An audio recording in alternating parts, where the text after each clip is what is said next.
Is VR still the future of gaming? With the Attack on Titan VR releasing today, a lot of people had an extremely amount of negative stuff to say about Attack on Titan VR. I don't want to be just typing into like the essence of virtual reality, just looking into that release, because there are games that don't have great graphics that are still very fun. For me, I want to step into an educational standpoint, a practical standpoint, and a critical standpoint. And the reason why I feel that I am obligated to really talk like this, because I myself have created a massive VR channel way back in 2019. In fact, my foundation TikTok channel was really thought up and brought up and really came up really vastly fast, drastically, when VR was really peaking, especially Quest 2. When Quest 2 really started to make a jump, it really changed the dynamic of my career when I wanted to become a content creator. Back in 2018, 2019 was when TikTok was kind of first coming around. It had transitioned from Musical.ly, and then it went into, of course, TikTok. And right at that time, I had some fitness stuff going on, and then I started doing some VR stuff. And then after that, the whole pandemic and all that came around. But all in all, we got thousands and thousands of views and followers, and we got numerous of YouTube views and followers, also subscribers, and just people who still to this day are really commenting and messaging me on my YouTube channel about virtual reality. VR, in my opinion, to make a long story short before I actually go more in depth, I feel VR is the future of gaming. It's just not the near future of gaming that I thought it would be. Coming from 2019 till now, 2024, I actually think that in a mainstream notion, I felt like the incline going upwards was very good. I was there like on,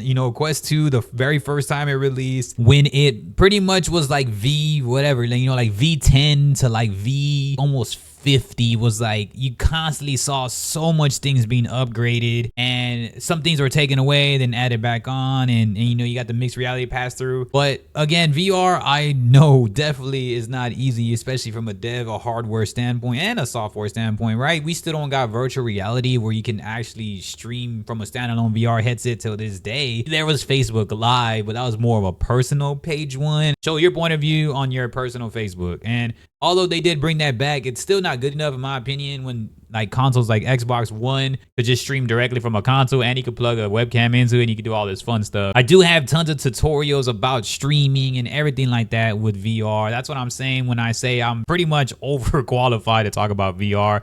I've done tons of stuff, tons of collaborations, tons of partnerships with all types of VR devs, including Meta and B-Haptics and everybody like that, from gear to hardware, everything from apps, programs, not just gaming, but just everything, hand tracking, essentials, updates, and more. And I still feel that although I have always a bias and a love for virtual reality, I have my Quest 3 right here. I have like multiple Quest 2s, tons of things with some of the biggest franchises like Medal of Honor and everything. Still, I don't believe that VR is the future of gaming, at least in the next few years. I feel that, in my opinion, right now, I'm not mad at VR, but in my opinion, I feel that they just focus too much on the gimmicks, especially after they had a huge incline. Like when that pandemic kind of came around, there was a lot of interest in VR and it went through the roof and it was insane. Like it was so fun. And I stepped away from VR because I noticed like the trend very early of how gimmicky they were getting versus going in depth with what they had. I would rather have VR be very limited and scarce in what they have and go far more in depth in providing a gaming experience first. I think VR headsets should still be gaming first. Gaming should be always like the test lab experiments, right? Like how people test things on rats or monkeys before they test stuff on like humans. I don't know, just you get what I'm saying. That gaming should always be the test before they go into much more mixed reality and all this immersion stuff. And what I mean by gimmicky, to back what I'm saying, I've been offered stuff to like try out immersions with like tongue testing and just all this weird stuff, that like extra tools and much more, from the treadmills and everything, which is not bad. The catwalks are awesome. I don't hate on catwalks, but that's just to give you another visual example about VR. But there's just too many tools and too much of a quantity and too much of a narrow, wide range of things that nothing really it's like the jack of all trades, master of none essential. Like VR has all this stuff now, but I don't feel like they've really mastered anything. The only one I feel that can really master in terms of graphics will be a PSVR whatever 2, maybe 3, 4. I don't know how many PSVRs they are gonna do. They haven't been releasing as much either, but rightfully so. I think they can, because you can just seamlessly connect to your PlayStation and boom. Although not perfect. I do agree with PlayStation's VR vision way more in totality than I do with like a Quest standalone vision.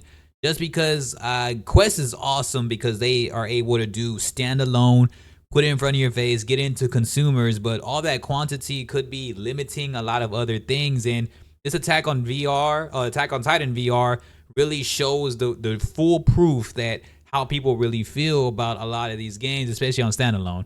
Now, there are some amazing standalone games also, and it is affordable. And trust me, it is so cool to see people, especially younger generations, try this out.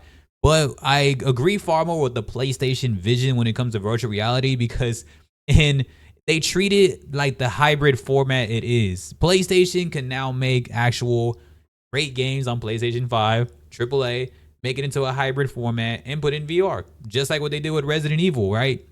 That's one of the coolest things ever in my life. That's so cool to see Resident Evil in VR, but as long as it's actually producing the same output that a PlayStation 5 would be able to put out.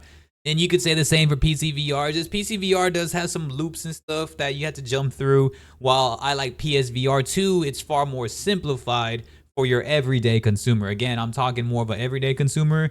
PC VR will always be the most advanced. You can just put a shit ton of money in there. But I agree with PlayStation. Like what I said, in a nicer term, it's more of like they're a hybrid format of VR. But if I were to be like straight up and transparent about their vision with VR, they're treating VR like a side chick. They're not the primary. They're not. It's a Batman Robin. PlayStation is Batman and VR is Robin, right? And I think Quest is trying to make this Batman appeal, the main character VR, in front. And it just, for some reason, it seems very limited, and somebody is just not really consuming it the way we thought people would consume it, at least for now, right? This is just actual current times in 2024.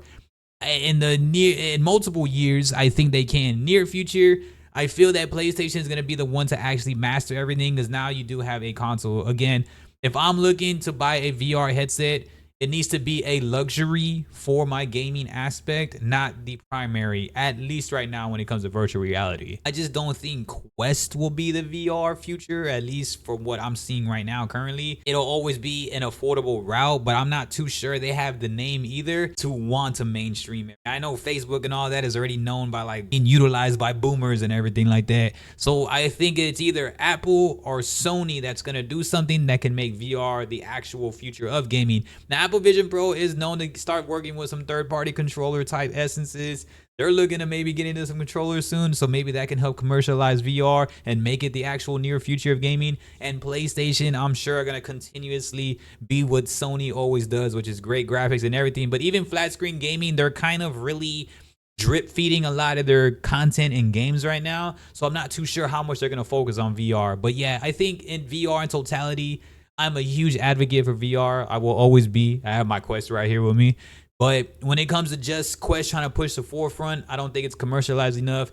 Apple and Sony are going to have to really step up for it to be a near future thing. And I think that their ideology of VR is just not there. Aside from it just being a side chick, like what I said. Apple Vision Pro already just made it clear, don't want to be known as a VR headset.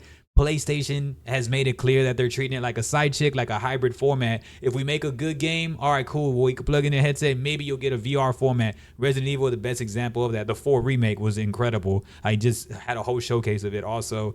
But yeah, that's just kind of my opinion. Hopefully we can get some things rolling, but those are the two of the biggest technology brands. And then even Xbox denied any type of VR rumor that was going around. So those are huge, heavy duty gaming brands that are like, nah. So just being Meta at the forefront, I'm just not sure that's enough to mainstream it, but I could be wrong. And I hope I'm wrong because I love virtual reality. But y'all let me know y'all's thoughts, man. I appreciate y'all. Peace.